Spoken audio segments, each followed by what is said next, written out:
All right, guys, welcome back. We are in round three, and we have a doozy for you from the land of Chicago, Justin Crubaugh, Versus Alex Underhill.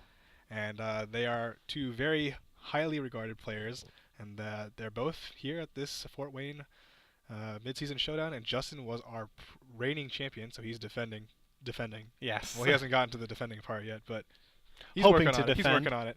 Um, and yeah, so Alex will be on the stream side, so we'll be seeing things from his point of view.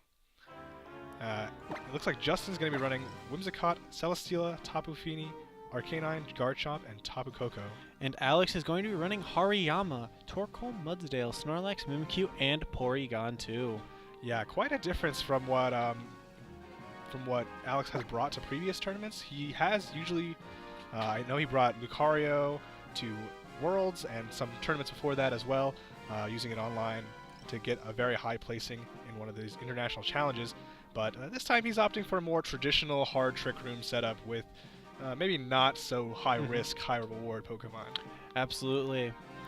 And we see Justin, I believe, correct? With Yeah. a little bit of a more standard Tapu Fini with that Whimsicott type of team. Yeah, it looks like Justin hasn't made much changes, if he's made any at all, since the last time he's been here. I think those are the same six he did win with the Nature Power, Z Nature Power Whimsicott, and I believe it is also Assault Vest Tapu Koko, maybe? Something like that. Could be, maybe not. Something. He might have changed it. But yeah, I don't really remember the details since it's been quite a while since that last one. I haven't looked at the odds. What can you do? Yeah, but no worries. Yeah, so it looks like Alex is going to be really wanting to get that Trick Room set up. He's got Hariyama to help him out. No Tapu Fini to mess him up this time. And then just a lot of power here. Snorlax, Torkoal, Mudsdale, he's ready to go. Yeah, absolutely. So I really think it's going to be important for Justin to just really stop that Trick Room from going off because his team is very fast. Or, well, in the middling fast, but very fast compared to Alex's team. Yeah, out of Alex's team, it really looks like only Mimikyu might have some speed. Even then, not all Mimikyu run speed investment. So we'll see how this plays out. I do expect that because Justin has the speed advantage to begin with, he might have a bit more power to start with. But as long as Alex gets up that Trick Room, he should be good to go. Absolutely. All right, so we see Justin lead off with that Tapu Fini and Whimsicott. Alex going to be leading Hariyama and Porygon 2. Make sure that you can stop one of these fairy types from attacking. Absolutely, that's super important. It's always nice with that Hariyama being able to just fake out, because Porygon 2 will typically be able to take one attack from pretty much any Pokemon. Yeah, it's actually kind of a not super great lead for Alex, since, yeah, he can fake something out, but because of Misty Terrain, he's not going to be able to get that Flame Orb proc if he's carrying Flame Orb Hariyama, so that's definitely going to set him back a little bit on the offensive side. And also, since he can only stop one, the other one is free to use Moonblast or, in Whimsicott's case, Nature Power into Absolutely. Moonblast to get rid of Hariyama. And of course, both of these Pokemon also might keep carrying Taunt, which Porygon 2 despises. Absolutely, because typically Porygon 2 needs that Eviolite, but as we see Alex just go for that fake out into the Whimsicott. You see a Scald from Tapu Fini doing a sizable amount. No crit there, so just raw damage, maybe indicating what kind of set it is. As Porygon 2 does set up that Trick Room. So Alex looking to get his own strikes now. With Whimsicott, probably didn't have a sash to begin with, Yeah. but if it had one, it's broken now. Yeah, so that Whimsicott's not looking too great. Whimsicott, a pretty frail mon, really not wanting to just sit around in a Trick Room. Yeah, but it does have options. It's not stopped by Psychic Terrain right now, and if it's carrying Nature Power, it can go for the knockout on Hariyama, clear the field of any offensive pressure that Alex is carrying right now. Absolutely, and that's something you really have to consider if you're Alex, because right now his Hariyama is at pretty low HP, obviously within the range of a Z Moonblast, or even probably just a regular Moonblast. Yeah, and Porygon 2 is still here, but I'm not sure what he can really do. As Hariyama is going to switch, doesn't want to get knocked out just yet. Save that for later. As Snorlax comes to replace it, here's that Nature Power into the Moonblast. And that goes right into that Snorlax, doing a pretty good amount of damage. As Ice Beam fires off into the Whimsicott, Since it looks like since Alex got the attack boost, it's not going to be quite enough for that knockout. And you see the Tapu Fini go right for the Scald into that Snorlax, proccing Snorlax's berry. Yeah, so Snorlax is going to get all that health back. Basically didn't take any damage upon that switch in, but at the loss of a berry. So if he wants that health, he's going to have to start recycling. Absolutely. So right now, I think we could see Justin maybe hit this turn is the turn he decides that I really need to use that powerful Z Moonblast into that Snorlax slot to stop it from going for big damage. Yeah, as Tapu Fini content with just going for Scald over and over again, even though it can't burn, it's still good damage. Porygon 2 here, still free though. We'll see if Justin can handle the Porygon 2 down the road, but two normal types that are very bulky could cause a lot of trouble. As we see that Torkoal switch in for that Porygon 2. All right, that's actually a pretty good switch. Scald is going to be a little weaker now as Tapu Fini actually withdraws into Fang, which is his Arcanine. Going to drop that Intimidate on Snorlax, make sure it doesn't do damage without any setup prior. As Whimsicott first, we're going to see that Misty Seed proc. That's always interesting as we just see that Whimsicott go for Protect. Snorlax is going to throw out a return into Whimsicott, so nothing happening this turn, no recycle was had, but Torkoal did hit the field, and that's a lot of damage coming out right here. Sun Boost Eruptions, never something you want to mess with. Absolutely. Right now, if you're that Whimsicott, you really have to consider, like, I can stay in, do one big chunk of damage, but I'm probably going to get KO'd by any fire move that Torkoal goes for. And, you know, there's not many ways to switch out here. You could switch out to Tapu Fini, but, I mean, you're going to take free damage from that eruption, and that's damage you don't want on your Pokemon that's doing the most damage at the moment. Absolutely, especially since we've seen the kind of damage that Tapu Fini has been doing, so is probably indicating that that is not a very bulky Tapu Fini. As the time is running down, Alex has got his moves locked in. Justin lagging a little behind here. As we see Torkoal just switch back out. Interesting call. Porygon 2 going to hit the field one more time. Maybe to prep for the second Trick Room. Snagging another attack boost, unfortunately. As we do see the Normalium Z coming out from that Whimsicott.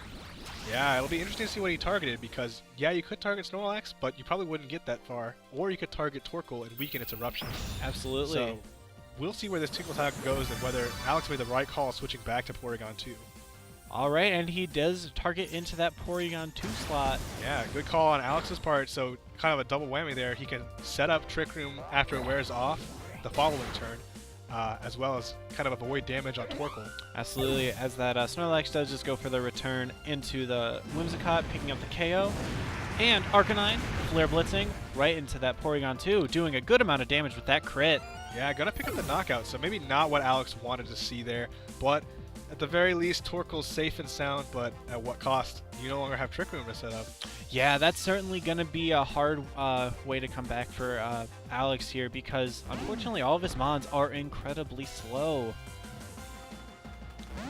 As Celesteela comes in for Justin, as Torkoal comes in for Alex. So, you know, Alex does have this one more turn of Trick Room, but I bet some Protects are coming out this turn. All right, so I think right now we are probably just going to see a double target into that Snorlax. Hopefully, maybe denying some damage there, and then we'd see the that Celesteela just go for Protect. Yeah, so although Alex may have lost that speed matchup, or he may still be able to pull out using the Snorlax as a pivot here to get the berry recycling going. Though he has to watch out because Seed Arcanine is known for packing a very, very specific tech called Thief as Eruption fires off. Doing a good amount of damage to that Arcanine here as we see the high horsepower just go right into it. Not quite enough to knock out Arcanine, but Arcanine's going to get off that nice meaty Flare Blitz into Snorlax, dealing so much damage and knocking itself out in the process. That's one thing you do have to consider when you are running a Torkoal is that you are increasing the fire damage of one of the most common mons, Arcanine. All right, but Sun's still up, so looks like Alex is still safe for the time being against water moves. Although I would be remiss to say that if he did not walk himself into a water move because even though it's being weakened, it's still your best option. Absolutely, and Torkoal doesn't exactly have the best special defense to even be taking Scalds even in the sun. Snorlax really pressured here, definitely slower than both Celesteela and Tapu Fini, and at risk of getting KO'd. Without a berry, at -1 attack, it's very, very vulnerable. Absolutely. So let's see what Justin is able to do here. Yeah, Torkoal can definitely go for a fire move here to Celesteela as well and pick up that nice knockout, assuming Snorlax doesn't give it a beast boost. But yeah, this is still not over for either player, despite Justin eliminating that Trick Room option. Absolutely, as we see that Snorlax just go for Protect right there. Tapu Fini is going to Scald into Torkoal, going to do a lot of damage. And that's one thing you do have to consider, is that we did see that it was probably a bit of a more offensive one earlier. Alright, Flamethrower out from Torkoal. Is it enough to knock it out? It is. So Tapu Fini is going to be Justin's last Pokemon remaining. And locking into Scald means that he's going to have to fire off at every Pokemon individually in order to knock them out. Absolutely. If I'm Justin, I'm really disappointed on how that turn went. Unfortunately, that Snorlax did have the Protect, so he was able to protect from that heavy slam. Yeah, and with Sun still up, I believe, unless it wore off, maybe I'm misremembering, but I think it's still up. Snorlax should be able to take the Scald and then recycle the berry, and that's when it turns from a still winnable game to kind of a lost cause. Absolutely. Another thing is that he does have the Hariyama in the back, so even if Hariyama is not able to do too much damage at this point, Fake Out plus a move might be enough to really just set it over the edge. Right. And Torkoal can carry Solar Beam. It's not common, but you know, that's an option. It's always an option that you have to consider, but Hariyama coming back in for Alex. Alex going to protect Torkoal. Not really sure about that one. If I had... Oh, well, I guess it was the right call. I guess it was the right call. So, although Sunlight does fade, which means Torkoal is going to be at the whimsy of another Scald. And so is Snorlax in the back. So, Alex is going to get this one Fake-Out turn to do whatever he wants, and he better have a game plan in order to deal with his Tapu Fini. Absolutely, and I do believe this is either the last turn of Sun or the last turn was... I believe it just ended, so there's no more Sun. So right now, I think that Tapu Fini, even though it's 3-1, I still think it's in a halfway decent position. Yeah, it's looking pretty good for Tapu Fini right now. It is full health, and Sun is no longer a thing, but Alex can certainly change that by switching Torkoal out, using this free Fake-Out turn, and then, you know, setting it back up and making sure that Hariyama doesn't get knocked out by Scald this next turn. Absolutely. All right, as you see, the Tapu Fini just get faked out by that Hariyama. Here comes the Solar Beam, but there's no Sun, so looks like he's going to have to sit there for a turn. Ooh. Alex may have miscounted his Sun turns there. A very bad miscalculation on his part. Maybe he wanted Torkoal to actually go down on the last turn of Sun, so Snorlax could have had the chance to set up a recycle. That may change the outcome of this game, because right now that Torkoal is just sitting there, and I really don't think Hariyama's going to be able to do too much to that Tapu Fini. Hariyama is going to switch into Snorlax here. A pretty interesting switch, but he knows Justin has to go for the Torkoal, otherwise it's just going to... Oh, well, he doesn't go for the Torkoal. Oh, so this Torkoal is going to get a Solar Beam, really strong damage here, and Alex is going to get another Fake Out. Solar Beam connects and does a good amount of damage. Oh, wow. One thing I think that Alex thought about was that if he does Scald into that Torkoal, that he could have just gotten up the potential recycle next turn when he brings in the Hariyama. That's also true. So Alex kind of covering for either option there. He knows that Torkoal provides Justin with the knowledge of what he's going to be locked into doing. But Justin, you know, he says, I think I'm okay, I'm going to take that Solar Beam. But knocking out the Snorlax switch and allowing Alex another Fake Out opportunity is just too much there. As we see Alex taking the first game. So we still actually don't know if Alex has Recycle on his Snorlax, and we do know that he has Return, High Horsepower, and Protect. So he may or may not even have it. Depends on whether he's carrying a boosting move like Belly Drum or Curse, which are commonly paired with the berry, but, you know, not necessary. Absolutely. Of course, Justin may already know since they play each other quite a bit, and if they both used these teams at the last midseason showdown, I believe last week in one of Rebecca's tournaments, then maybe Justin already knows that may or may not have one of those tools that Snorlax do generally carry. Absolutely. So, as we see, Justin already locked in. That was a pretty quick lock-in, so I guess he was content with how he played last game or knew exactly what he had to do to adjust. Yeah, he definitely had great plays. He definitely got rid of Trick Room really early on, which, you know, maybe with the help of a crit, maybe not. Debatable because that Arcanine didn't have any boosting offensive item, just had Misty Seed. So, you know, without the crit, maybe it would have been a different game, but the same game played again, Justin might have a better idea of what to lock himself into in the last turn. Absolutely. All right, as we see that Alex is still thinking about what his mons are. So what do you think would be a good adjustment, or not adjustment, game 2 plan for Alex would be? Yeah, I think leading Hariyama game 1 didn't quite work out the way he wanted to, but he was a little lucky in the fact that Tapu Fini went for Scald instead of Moonblast there, which could have, you know, knocked out Hariyama right away. But of course, you know, with Trick Room teams, it's always tricky. You don't usually want the knockout on the setup partner because it just lets you get a free Trick Room sweeper in. Absolutely. So maybe that was the good call anyway. But either way, Hariyama was not doing very much after the Trick Room got set up, so Alex was kind of scrambling to get his mons in to get that offensive pressure off. Absolutely. But as we hop into the second game here, Alright, Justin, if he wants to defend his title or get a shot at it, he's still allowed 1 loss. 4 ones will cut this tournament. But, you know, it's always better to go undefeated. yeah, it's always less stressful, as we do see him lead the same thing of the Tapu Fini and the Whimsicott. As Alex leading the same thing too, Hariyama and Porygon 2 out for both these players. Maybe we'll see a repeat of the last game. Maybe we'll see something a little different. We don't know yet. Absolutely. So right now, if I'm Justin, I really do think that going for the Moonblast with the Tapu Fini is definitely the correct move to lock myself into, or pardon me, to go for right now. Alright, so it looks like Alex already knows what he's doing, I think. Pretty simple fake out Trick Room setup maybe, but looks like he's considering some options here. Absolutely. Fiddling with some ideas.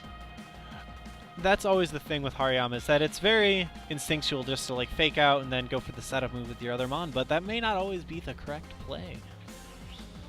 And we see that Justin, I don't know, he might just do the same thing he did last time. And we see the fake out, same plays from Alex here. Fake out to stop Whimsicott as Tapu Fini does adjust and go for that Moonblast. Moonblast. And it is going to knock it out, but as I was saying before the team preview, that allows Alex a free switch into his sweeper, who is probably going to be that Torkoal, but he also has options with Snorlax and Mudsdale. Absolutely. And now that Porygon 2 set up the Trick Room, I really think that Alex is in a pretty good position. Yeah, so Torkoal is coming in here. He will have to deal with that Z Nature Power, but you know, he can always protect it off if he wants to. There's no real risk of protecting on the first turn of Trick Room, since you'll still get a lot of turns afterwards to do it. As well as, you know, Tapu Fini being locked at Moonblast isn't the greatest thing in the world. Absolutely. Alright, so right now, if I'm Whimsicott, as I said last game, I'm truly scared that I will just get KO'd by one of the 2 mons on the field. Yeah, Torkoal applying way too much pressure here. He has the option to Solar Beam if he doesn't want to deal with that lowered Eruption damage. And I don't know, Eruption or Solar Beam plus, you know, maybe Porygon 2 has Thunderbolt into Tapu Fini might be enough since it's a more offensive type. As we see Mudsdale come in for Alex. And we do see that Z Nature Power going off for Justin, possibly targeting that Torkoal to reduce Eruption damage, or, you know, hitting into Porygon 2, gonna get started on, you know, yeah, making sure that he won't be able to get up another Trick Room. That is always important. If you're able to deny the first one, making sure the second one doesn't happen.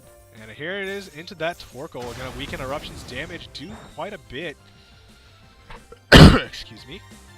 As that Torkoal does go for the Eruption, even though it is weakened, it's probably going to be able to pick up the KO on that on that Whimsicott. Yeah, Tapu Fini taking a little bit of damage too. Gonna be another 2 Solar Beams to knock that out, as Moonblast gonna come out into that Torkoal as well. Not gonna be enough to knock it out, and no special attack drop either. So Torkoal still looking pretty okay as long as it sticks around long enough to take care of Celesteela. Absolutely, and if I'm Alex, I'm pretty happy about how that happened because I got my Mudsdale in for free, but we do see Justin switch into his Arcanine. Yeah, and Arcanine here is going to get that Misty Seed boost. I'm not sure how much that will matter in front of a Mudsdale, but, you know, maybe you can steal away an Assault Vest it's carrying or something like that. Absolutely, and it did get the Intimidate onto that Mudsdale too, so its damage output has been reduced. Okay, so Alex has got quite a few goals to still keep his Torkoal around for, specifically that Celesteela, Yes. as I mentioned before. But, you know, you can't just switch your Porygon 2 in willy-nilly, but in this scenario you probably can, although it does have the chance for that crit to happen again and take Absolutely. it out. So Alex is going to have to be a little careful with this Torkoal slot this turn. Absolutely, because that Torkoal is on pretty low HP, and Arcanines do have access to extreme speed. So let's see what Alex is gonna do this turn, as he is running low on that time. Alright. Looks like Tapu Fini's going back out, doesn't want to stay in for Moonblasting, as Garchomp comes in for Justin, so no Celesteela here. Torkoal gonna Flamethrower. Right into that Garchomp slot, doing an okay amount of damage, but no burn, as we do see the Groundium Z come out from that Mudsdale. Yeah, and this should definitely be a clean knockout onto Arcanine, unless it's some absurdly defensive spread. I'm not sure even if the absurdly defensive spread would live a -1 Tectonic Rage from Mudsdale. Mudsdale is a very powerful mon, but we do see the Arcanine just being dragged to the center of the earth. Our first center of the earth this tournament. Absolutely, and it is enough to pick up that KO. He's gone. And, you know, it was kind of an okay switch from Justin's end, but, you know, now that he's lost 2 of his Pokemon, and now he's got this Fini with no Protect option, it's just asking to get picked off by Solar Beam and whatever Mudsdale can offer, and then Garchomp's going to have to face down Mudsdale and Porygon 2. It's not looking good. Absolutely, and Porygon 2 is known for running Ice Beam, and it also, even if it doesn't have the Ice Beam, at this point, I'm pretty sure either Return or Frustration, one of the other common moves, would be enough to help seal that game. Yeah, so Alex, no fear there. He just went for that Flamethrower, you know, get a little more trip damage, but here's that Solar Beam. And really strong here, Sun boosted.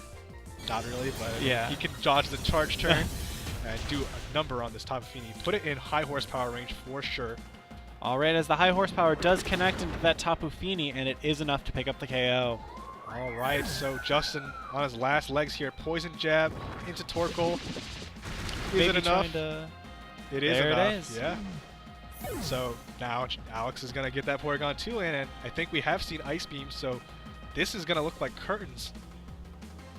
Yeah, unfortunately, I really don't know if there's too much that Justin is going to be able to do staring down these two Mons right at this point.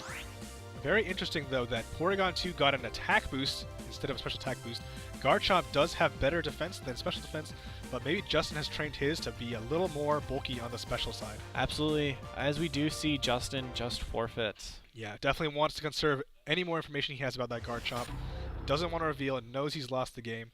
A good forfeit from Justin, and Alex going to take a decisive victory over Justin. Absolutely. Those were great played games by both players. But I think Alex really did handle his win con throughout the whole game pretty well. Yeah, that Torkoal, very excellently handled, not afraid of anything. Used the moves where he needed to. Solar Beam did some work, even like manual Solar Beam did work. So, you know, Solar Beam, not often on Torkoal. Sometimes you just run Monofire, but in cases like these, it's very useful. And with that, we're going to leave and go to a lunch break, and we will see you at 2:30 for round 4. See you then, guys.